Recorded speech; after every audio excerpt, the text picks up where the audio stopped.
That was a joke. I did not mean that. So we're kind of getting into the real meat of what generative artificial intelligence is. This is where all the controversies are. This is where the hard math is. This is where the life-changing things take place. And it is critical that you learn a few things in this presentation, because if you don't learn these things now, not only when we go into some of the tips of the trade that we talk about tomorrow, you're really going to be crippled going forward in a world in which artificial intelligence is used on a regular basis.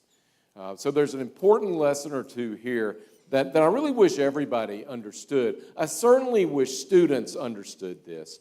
Now, I take it that y'all are a fairly smart crowd. I take it that you're certainly professing to be a Christian or a part of a Christian community by being here. And I think many of you understand the ethical implications of using generative artificial intelligence. And maybe you struggle with that, and maybe you consider it potentially something that's leading you down a road of perdition, leading you to sin, and you want to avoid that. And I'm very sensitive to this, and it's one of the reasons why I'm here to talk to you. But we're not going to really talk so much about that side of the ethical concerns with artificial intelligence tonight. Instead, we're going to talk about a major intellectual, scientific, and simply a problem at, if I can use this word, and I only mean this as a metaphor, something wrong with the soul of artificial intelligence. It has a depraved soul. And that depravity, like your depravity and my depravity, does not mean that artificial intelligence is as bad as it can possibly be. In the same way that the depravity that you and I face totally across all of our being does not make us as bad as we can possibly be. My friends, you are capable of doing really good things. Some of you are capable of doing really great things. And I'm very honored about, yeah, you can go ahead, Clay, about the possibility that for some of you, you are going to go and do great things. And it may be that you get married and have children that go on and do great things. I don't know. But like artificial intelligence, you and I are able to do good things, and we want to always be mindful of our own sin, our own limitations, our own failings, our own wickedness, our own rebellion against God, and our failure to love each other as we love ourselves. But we also must move forward in life, pledging ourselves to do good things. And AI is going to be a part of that. It may not be an instrumental or a major part of that in your life. Some of you may be perfectly content doing things that may not use AI, but it's still going to be a part of it. Okay, so to recap that other path, the path that we talked about this afternoon, that original path of programming and the creation of artificial intelligence for computing systems over the course, primarily of the 20th century, was symbolic in nature. It was step-by-step rules that were then programmed for the machines to operate. It was symbolic. Now, one thing I did not mention as often as perhaps I should have, and I want to take a moment to explain this today. Because that programming relied upon human beings to create the program, and if something went wrong, what had to happen? You remember? What? You had to rewrite the program. Who did? A human being did, right? A human being had to fix the thing, right? Right? A programmer had to go back and examine the code. This rewarded programmers and computer scientists with exceptional status in American society and really all over the world over the course of the 20th century. Now, that status is now called into question, like everything else in that post-war order. It's being blown apart, but it still gave people an enormous amount of influence and control because they were the ones who operated the systems that undergirded the entire post-war order. And those who could use those systems best, not just the programmers, but the operators, well, let's put it this way. Those people rapidly advanced. So they may have started out in cubicles, but they quickly moved to a walled office because they developed the expertise to use those machines and the language of the post-war order, which was really a language of statistics, to their advantage and the advantage of others. So it created a kind of expert system.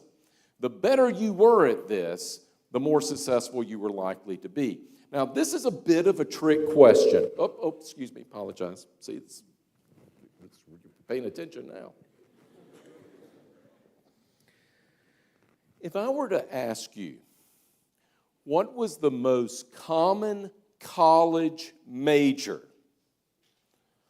of American corporate executives from 1945 to 1985? What was one of the most common academic majors those people earned? What would you say that major was? Yes, sir. You're the one who keeps putting those things on me. All right. I am so glad that you responded, Clothespin Penner. And he said engineering. And I'm so glad he responded that way because I can say, you're wrong. Oh, good guess, but you're wrong. Yeah. Computer science. He said computer science. Good guess. No. Robotics. Interesting answer from 1945 to 1985. But nonetheless, it was a good try. Yes, sir. Liberal arts, getting closer. History. Actually, it's a close runner-up. English, another close runner-up. Liberal arts. Business. Wrong. Completely wrong. And that would be what most people would assume, right? So you're average. Great. Good. Perfect. Yes, Tennessee. Classics, also very, very close. Getting warmer. Social studies, getting colder. General arts degree. Yeah, in the good neighborhood. Programming is like computer science. Let's look up here. You might have some clues. Philosophy. How many of you are surprised by that? Yeah. And part of it is because they typically went to small liberal arts colleges. Philosophy was thought to be a good major. Philosophy was something that trained people to think critically. It trained people to think. Let's just say it that way. We don't have to put the word critical there. Train people to think. And obviously, that line of thinking, which was heavily rooted in the study of Aristotelian logic, gave them a certain upper hand to where they could kind of speak the language of, who said it? Engineers, computer scientists, programmers, business majors. All of those folks that you thought initially were the most common major. So philosophers did have an upper hand. It's a really important part of understanding this expert-led system, and of course, it's rules-based reasoning. Now, so what's the problem with the rules-based approach? What is the problem with the logical basis in which computer programming occurred and developed over the course of the 20th century? I wasn't going to ask y'all to tell me, but go ahead and guess. What? It's too black and white, and there's no room to expand. So she just shaved 15 minutes off of this lecture.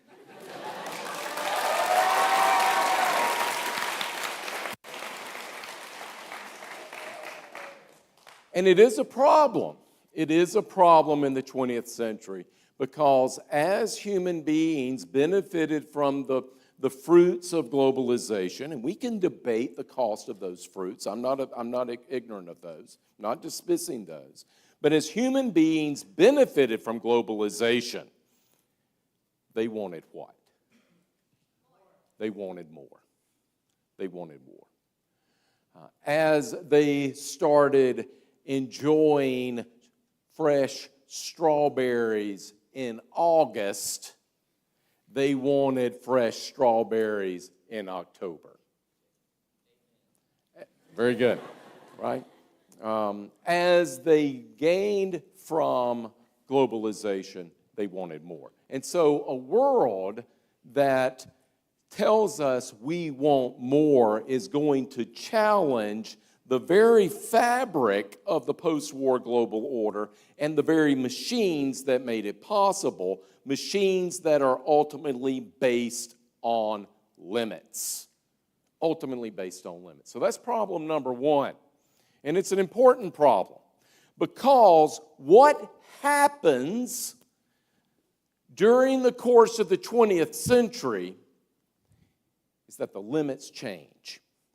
And what we think about these limits change in ways that are going themselves to undermine what computer technology was all about and could do. So the limits changed. And the limits changed because of a squid.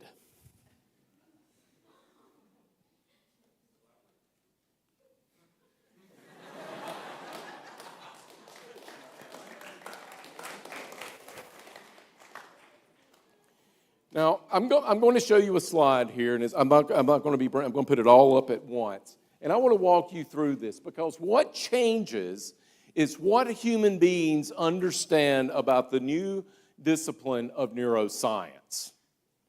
What we understand about the human mind changed, and as it changed over the course of the 20th century, what we understood about the limits of computer programming also were forced to change.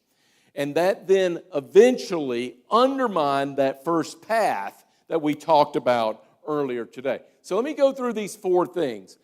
First of all, in the early 20th century, Henry Dale and Otto Loewy discovered that the way brains operated, the way neurosystems operated, was not simply a matter of electronic pulses going across nerves. It's a very important part of it, as we'll see in just a second. But it wasn't only that. They discovered that chemicals in brain cells also affected what kinds of decisions and how those cells operated. So there's not just electricity, it's also chemicals. Now this led us to begin thinking about an infinite number of variables that affect learning and thought. So it's no longer just reflexes, for example. You all know what a reflex is, right? So if a bee stings you on your arm, what do? Ow, right? Ouch, it hurts. So that's a reflex, very instant, right? I get stung by the bee, there's electrical impulses that immediately get triggered, and I'm swatting that joker. I'm trying to get out of there, right? But what Loewy and Dale began to realize is that there are things like hormones.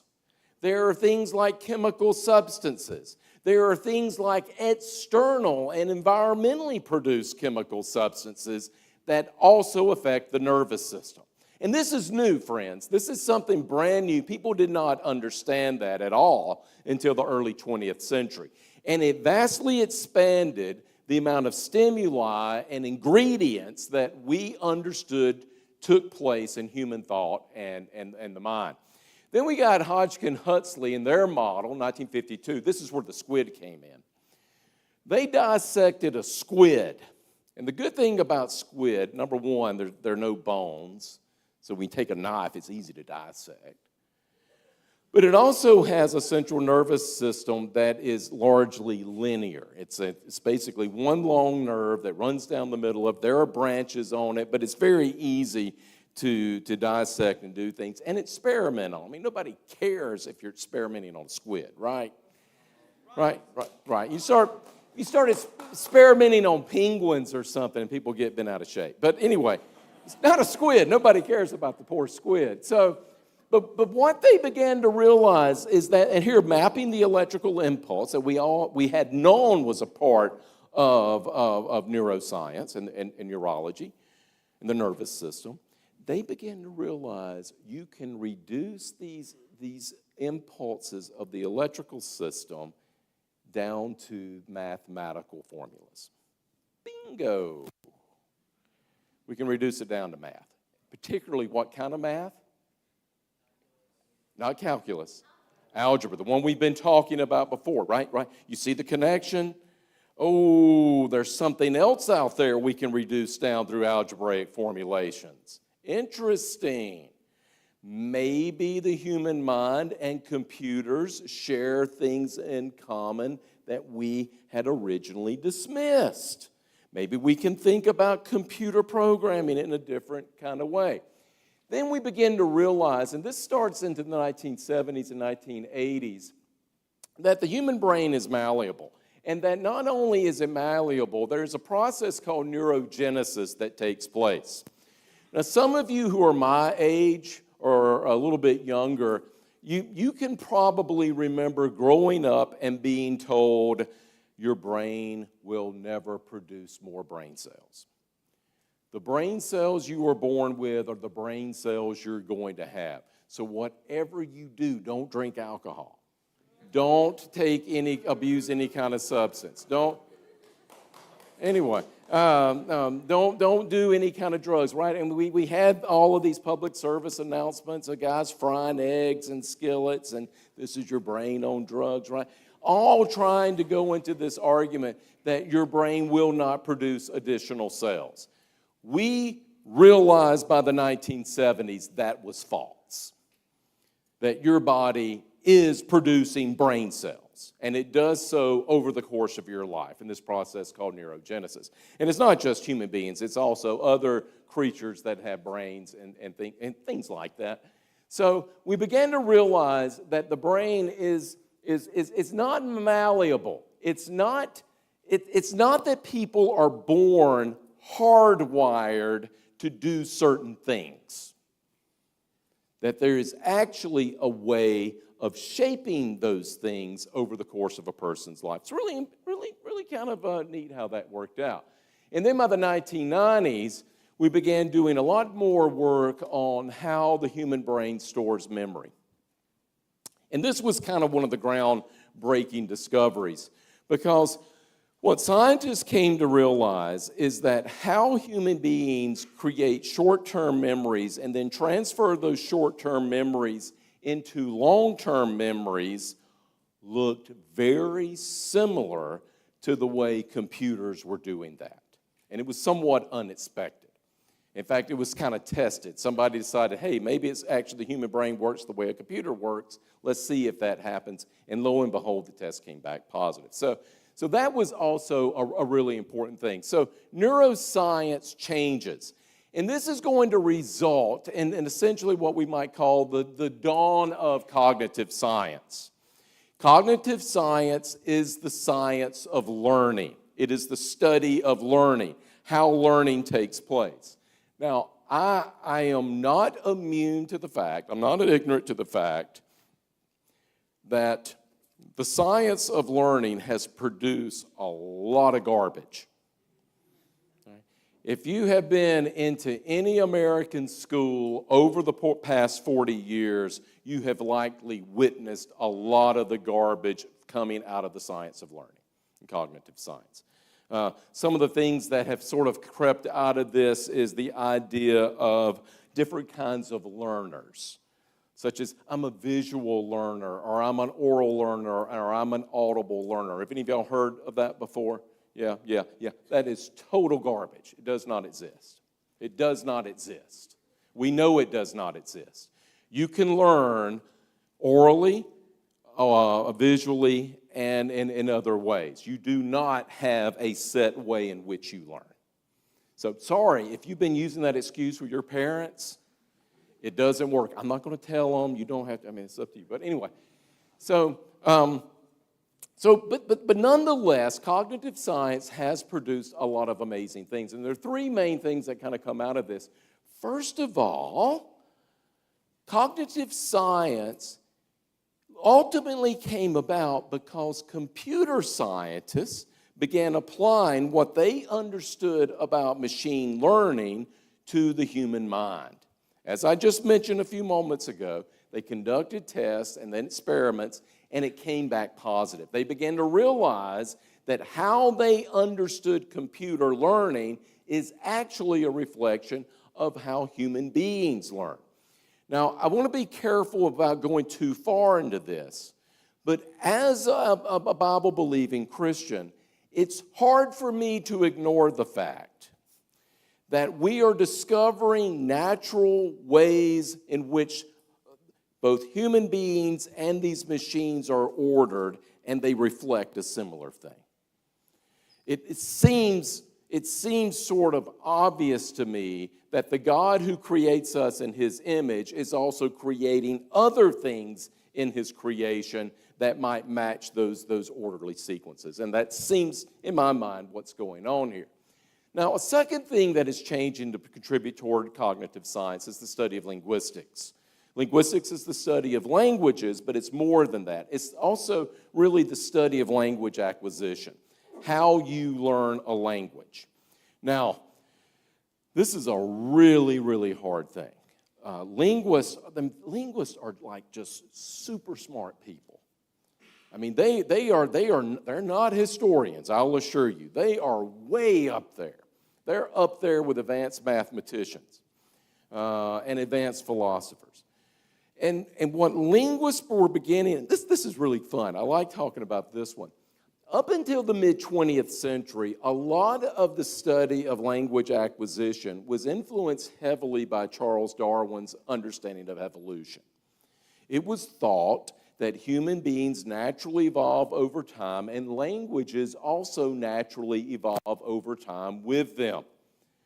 Well, by the 1950s, we began to realize, thanks to the work of linguists, that is not how language forms. Language does not evolve. I mean, listen to how I talk now.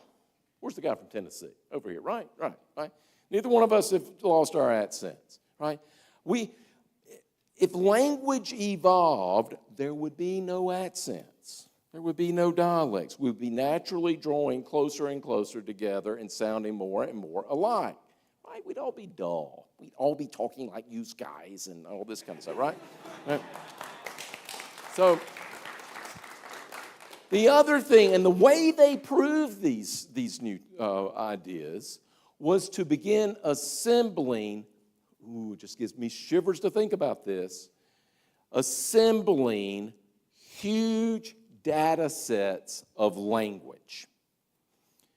Linguists called these huge data sets large language models. Large language models. You'll see why that's important here in just a moment. How many of y'all have heard the phrase large language models? Okay, not everybody. Okay, good. That's good. I'll actually teach you something. So, and then of course psychology also was changing as a discipline, and it is promoting this idea of this new approach to cognitive science. Now, here too we have some rather high-cost changes in the way we thought about human psychology. There are detrimental responses to this. But effectively in the 1950s, psychologists began pushing back against what is called behavioralism. And behavioralism was the study of psychology looking strictly at observable behavior. Strictly at observable behavior. So if people were bad dudes demonstrating bad behavior, you would observe those bad dudes looking for causes of their badness. Maybe they had an alcoholic parent, or maybe they grew up in poverty, or maybe they suffered themselves from some sort of traumatic experience.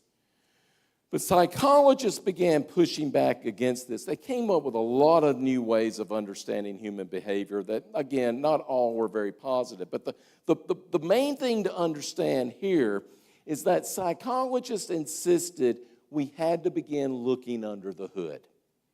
We can't just rely on observable behavior. We have to begin actually looking at how the human brain functions. All those chemicals, all of those impulses, all of that electricity that had to be reducible down to algebraic formulas. We had to begin looking at the things we did not observe as an explanation for human behavior. And no matter how awkward or troubling some of the results of that was, it certainly gave wind to the development of cognitive science. Now we can begin thinking about learning as something that takes place under the hood. Now, the Greeks knew this 2,000 years ago, but we had to relearn it. Anyway, so let me offer a kind of example of what happens. If you think about the way a child learns,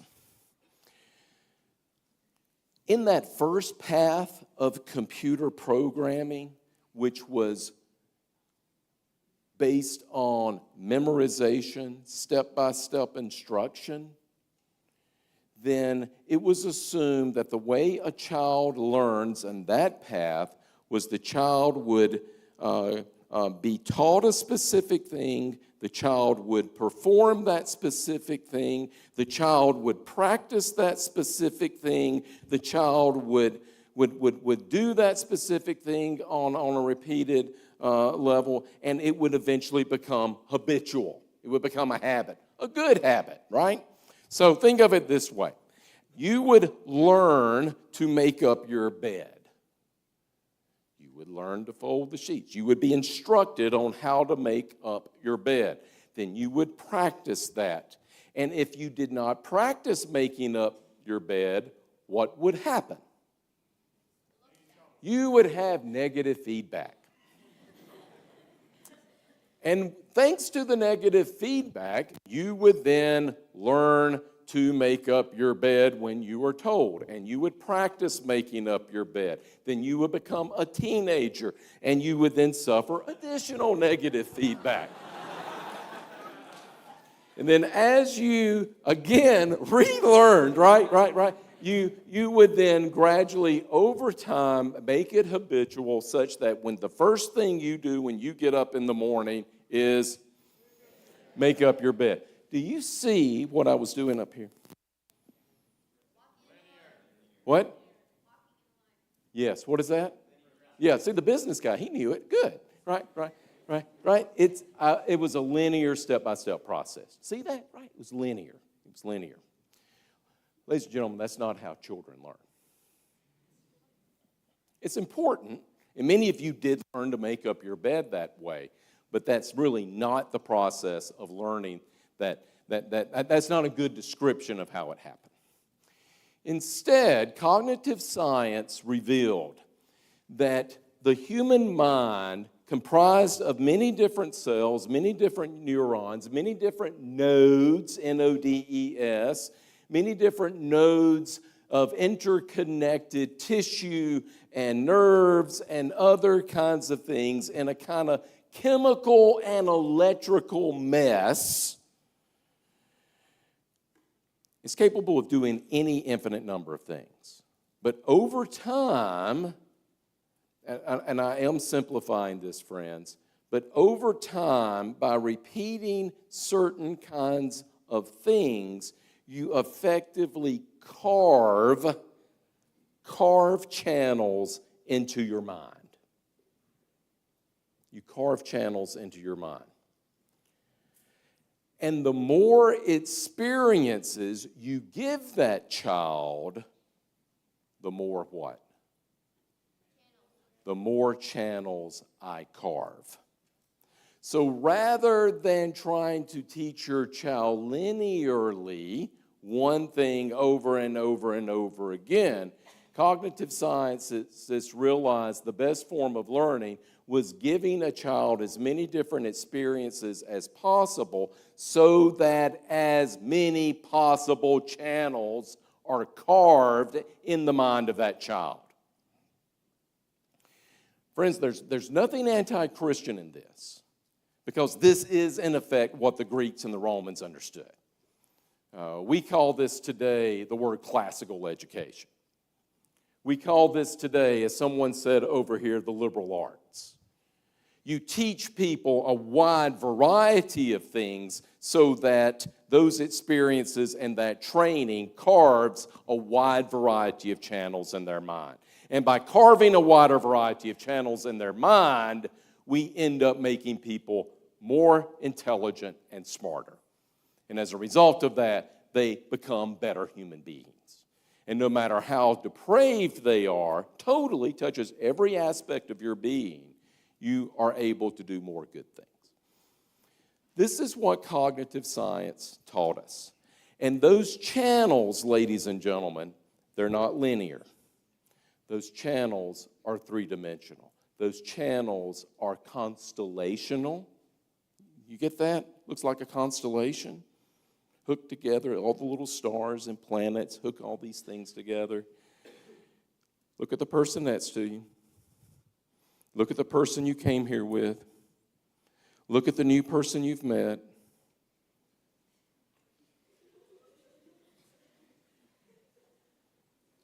You have naturally formed a constellation of relationships.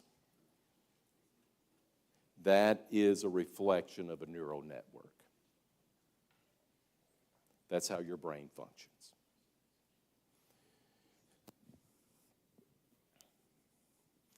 So, by training and granting experiences, we are able to make people smarter. And if, as computer scientists had been saying, that computers function in a way eerily similar to the way the human mind functions, then maybe we need to go back and revisit that neural pathway. That we start looking at those neural networks again as a way of programming machines rather than sticking to the rules-based system, symbolic system that had dominated things. So, and that's in effect what happened. But we didn't just get there over time. There were still some things that had to come together. And the main guy who's really pushing all of this is Frank Rosenblatt. He's going to keep this dream of neural networks alive when the rest of the computer science profession is trying to move away from it. He wrote an important thing called the Percepticon. He tried to create this Percepticon, which was based on a neural network in 1957. What year was the term artificial intelligence coined? Do y'all remember? 1956, right. So the next year. And, everybody got really excited about it. It started impacting the way we wrote science fiction even.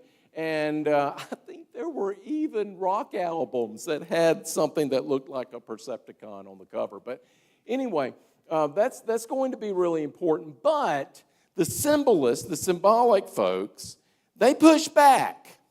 And frankly, they should have pushed back. Because by the late 1960s, early 1970s, symbolic language and programming of computers was already proving to be wildly successful. In fact, it was in the 1970s when Steve Jobs and Bill Gates and Nolan Bushnell and folks like that were working in their garages and producing what eventually became personal computers. And by the early 1980s, when personal computers hit the market, based on symbolic languages, it begins to revolutionize the way Americans and other people throughout the world start ordering their lives. It has phenomenal repercussions, which I talked about earlier. So in a way, the pushback was you could at least understand that it was necessary. It was right. And so this created what we call today the AI winter. WINTER, from the 1970s and 1980s. There was virtually no major research done on neural networking during the 70s and 80s. There were a couple of labs in California where people still did some things. The Pentagon kept it alive. The United States military kept it alive because they're prone to doing things like that. And it did help. And so there are lots of problems and problems that need to be solved. Now, the real breakthrough, and this is where things get really complicated. The real breakthrough began to occur in really 1986. The problem with neural networks is that they are so complex, it is very difficult to figure out where an error takes place. So let me do my demonstration again with the child learning to make his bed, right? He sees how to make his bed. He's taught how to make his bed. He practices how he makes his bed, and then, no. He decides to not make his bed, right? And then he goes back, he gets necessary corrective feedback, and he begins making his bed again, right? Here's where it is. This is it. That's the error right there. That's where the child stopped making his bed, right? Turned 13 that day, right? So it's easy to correct that. But when you think about a neural network, where there are quite literally billions of nodes, billions of interrelated signaling mechanisms, you can understand that it's very difficult to pinpoint the error, right? Y'all get that? You understand that, right? In these complex three-dimensional constellational systems, it's really hard to figure out where the error takes place. If you're dealing with an algebraic formula, you know that this symbol here is wrong, and you can correct that symbol and get the thing going again in the right direction. Well, you can't do that in a neural network. You had to figure out how to make it happen. And the way they figured out how to make it happen is something called backpropagation. And, well, let's look at it this way. Well, let's do it a different way before we look at this. I want everybody to stand up.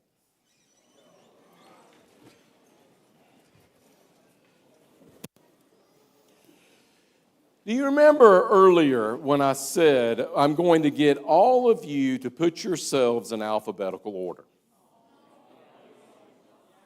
And I said that if I give you certain rules to follow, for example, if you can only make a right turn, it would bring order to the process, and eventually, with the right signals that you held up, symbolizing what is the last letter of your name, you could eventually put yourselves in alphabetical order, right?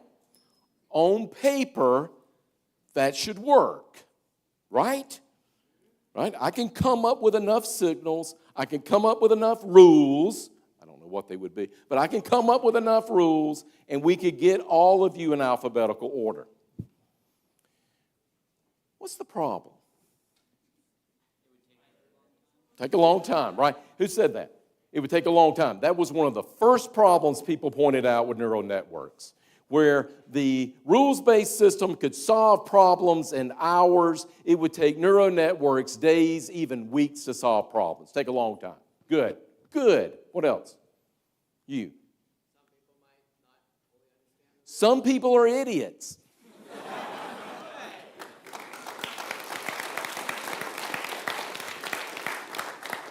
And not only are some people dumb, some people are dumber than others.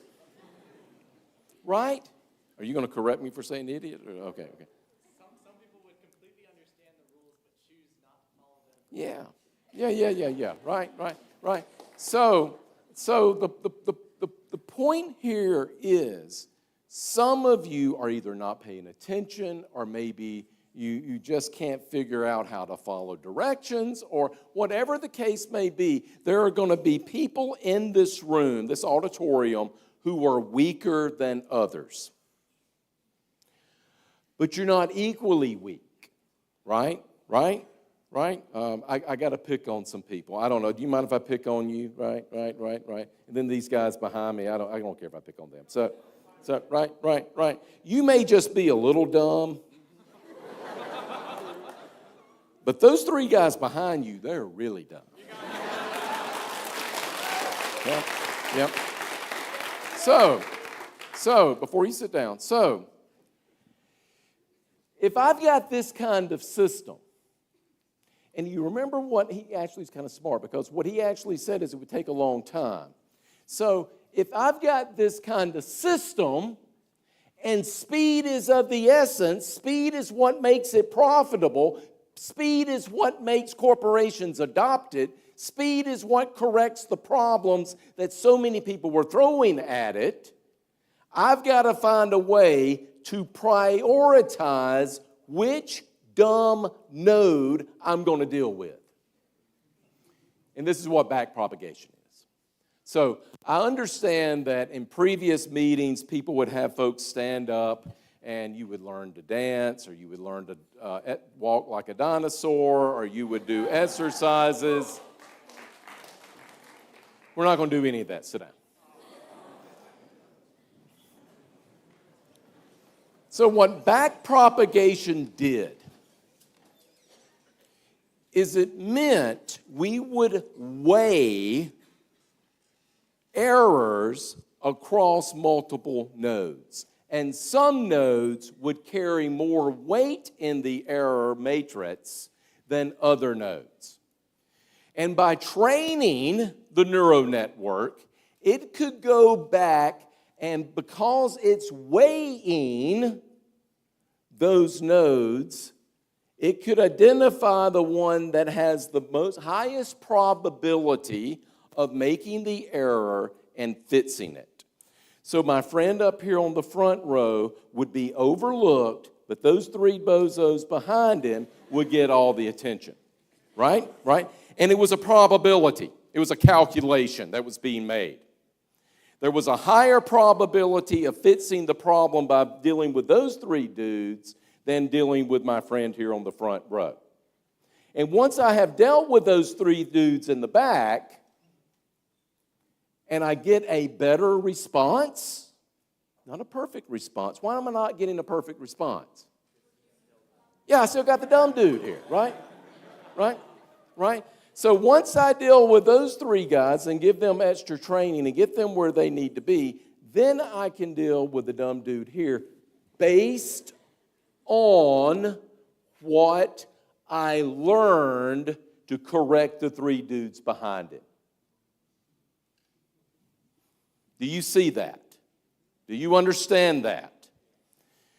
That probability of correcting their errors is calculated on a gradient, meaning I have a much higher probability of fixing the dumb guy here in the front if I am able to fix with greater precision and a higher rate of success those three dudes behind it, right?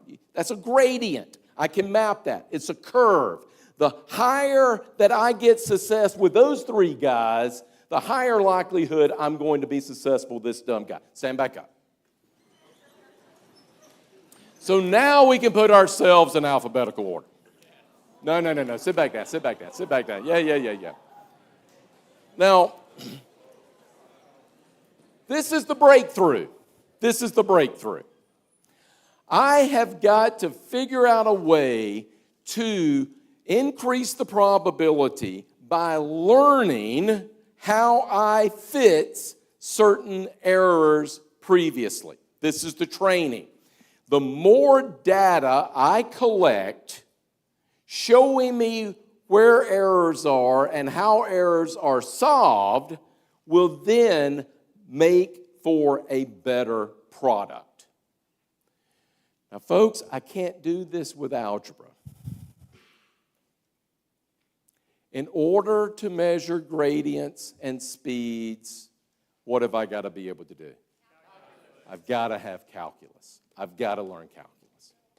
This is why every computer scientist, every cybersecurity major, every computer programmer really solid computer programmer, it's why they all at some point have to learn calculus. Do not be afraid. Do not be afraid of calculus. Chances are the calculus professor doesn't understand it either, right? So it is an absolutely indispensable way of thinking, and we could not move into artificial intelligence without calculus. So thank you, René Descartes, back a few hundred years ago, for helping us do this. Because it's measuring those kinds of things on a gradient. Now, there are a couple of other things that are going to be really important in this. I've already mentioned these, so I'm just going to kind of run through this. And for those of you who can't see all this writing here on this, that's okay. I'm just going to change it in just a second. But there are three main things that are all coming together. Number one is we create larger and larger data sets. Who helped us create those large data sets? The government did, yes, but they funded it, but who's doing it? Linguists. Linguists are doing it. And linguists are creating large data sets of language, which we are calling LLMs, large language models. And we're going to use those large language models to begin training the neural networks. The larger the model, the better the training can be. And it's on a gradient. So there's a percentage, there's a probability that's going on. And this is how neural networks actually work. They work probabilistically, not necessarily computing, they are probabilistic. And I'll show you this in just a second. GPU acceleration. I'm not going to go into great detail about that. It's simply to say that over the course of the late 1980s into the 1990s and 2000s, the power of processing speed of basic cheap chips increases dramatically. And this is kind of a law of chip production, that the capacity doubles every 18 months.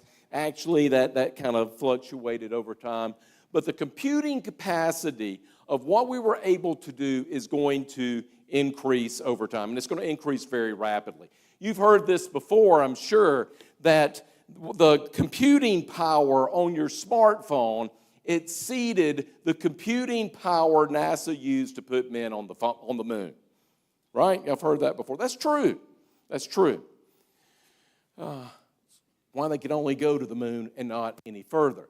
But that is going to change. So we have dramatically increased computing capacity. Hardware becomes cheaper.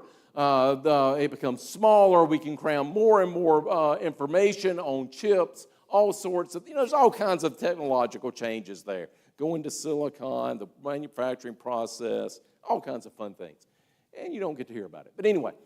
And then, of course, there's the algorithmic advances, which is what I just said, which is basically applying calculus to the structure of computer programming rather than relying on algebraic equations and rule-based systems. So, in effect, what we do is we get vast amounts of data by the 1990s and into the 2000s. We have vast amounts of speed available for computer manufacturing and programming, and we have vast amounts of training abilities thanks to backpropagation and the application of calculus to these things. I think I've talked about that. I've talked about weights. I've talked about learning. I've talked about better output. Well, let me talk about these two problems.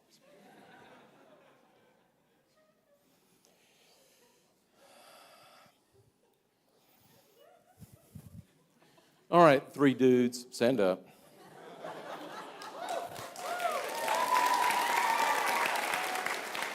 Do you want to stand up as well?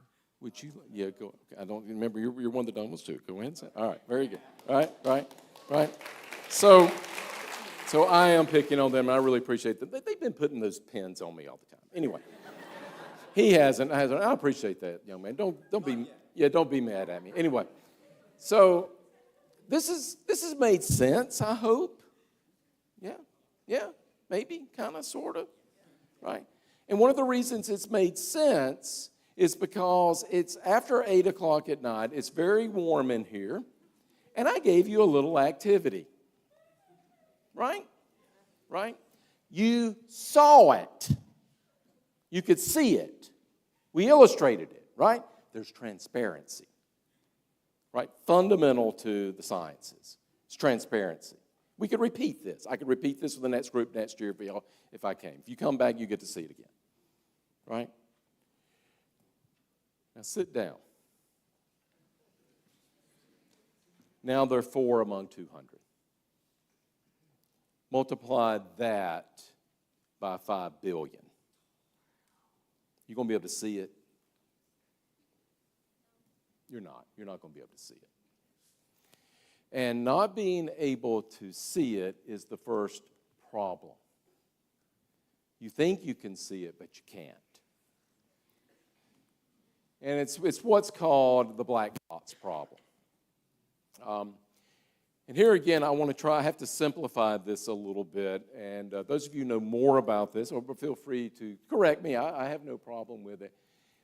In effect, as neural networks matured, and as these new algorithmic calculations are applied, scientists lose sight of how the neural networks are correcting themselves. They have inputs, they get outputs, but what? They don't know how it got there. They don't know how it got there. A lot of what has produced generative AI over the past 10 years, we cannot explain how it got there. Is that scary? Yeah. That kind of thing is scary. You can get another job. But when you have systems that we cannot understand how they get there, when we lose transparency, we lose trust. You know, I would love to stand up here and talk to you how the genuine faith and belief in our Lord Jesus Christ is absolutely foundational to the modern world, and I think it is in many ways, but I also think modern secular science is foundational to the modern world. This shatters modern science because it takes away transparency. Ladies and gentlemen, it's not just those cubicle people who are in trouble. It's our scientists who are in trouble. It's science that is in trouble. It's not just the world order that's blowing apart. It's the way we think about how we know things that's also called into question. It's a pretty important thing, this black box idea. But there's another side of it, and as I begin to draw this to a close, the second problem is that these systems are built to fail. Now, I admit I am exaggerating that. They're not always going to be built to fail, but right now many of them are built to fail. And the reason they're built to fail is because in order to determine what weight to assign to the error-producing nodes, and be able to train these neural networks on how to deal with those error-producing nodes, what must I first have? You've got to have error, right? I've got to have these 4 guys here that I can pick on to keep y'all's attention, right? Right? Thank them.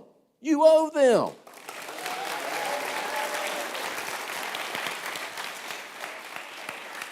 I can't teach you unless there's error.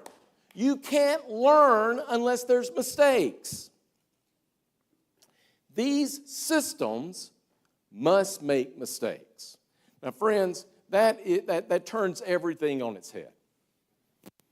Everything we have been talking about today, I have been talking about today, has now been turned on its head. Right? And it's something that we don't quite understand because without error, there is no learning in these systems. They are built to fail. Again, I am exaggerating, but I'm trying to get a point across. So, training on language models and prediction of what word most often comes next. This is how it works. So let me kind of want the very rudimentary way of how this thing works. So, let's put it this way. The capital of France is... Y'all did say Paris, right? I think someone said something else. All right. Capital of France is Paris. Colombia? Is that what you said?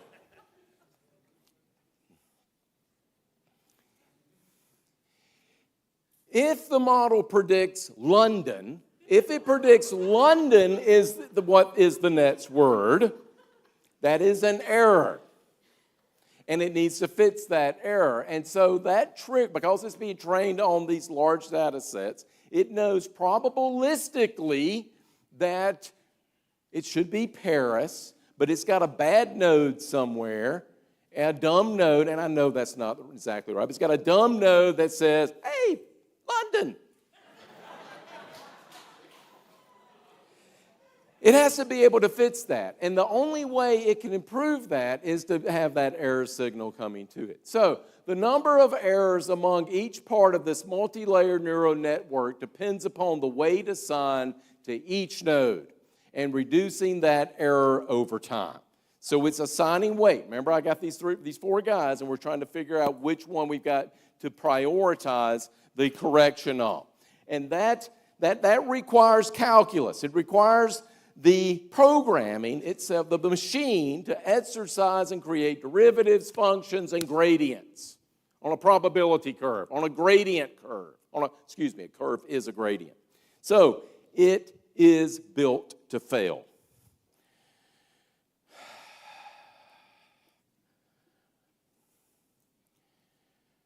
My friends, once you understand this deeply about generative AI, your thought about using generative AI ought to change, because it means a certain percentage of the time what is going to happen.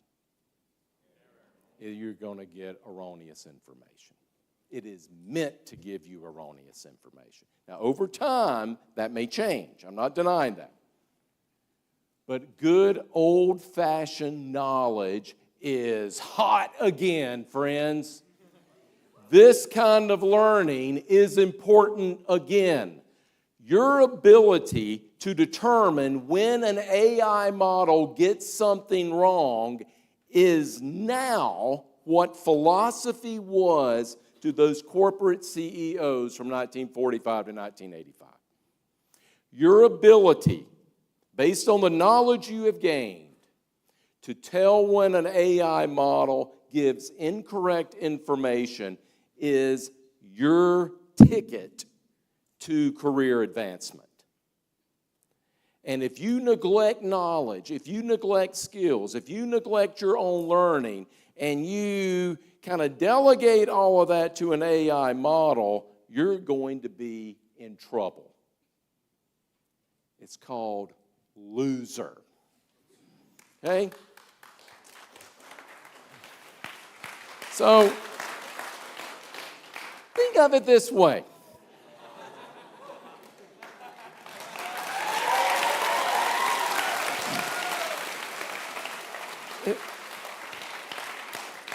And if that doesn't help you understand the two problems of generative artificial intelligence and how you can use that to your advantage, think of it this way.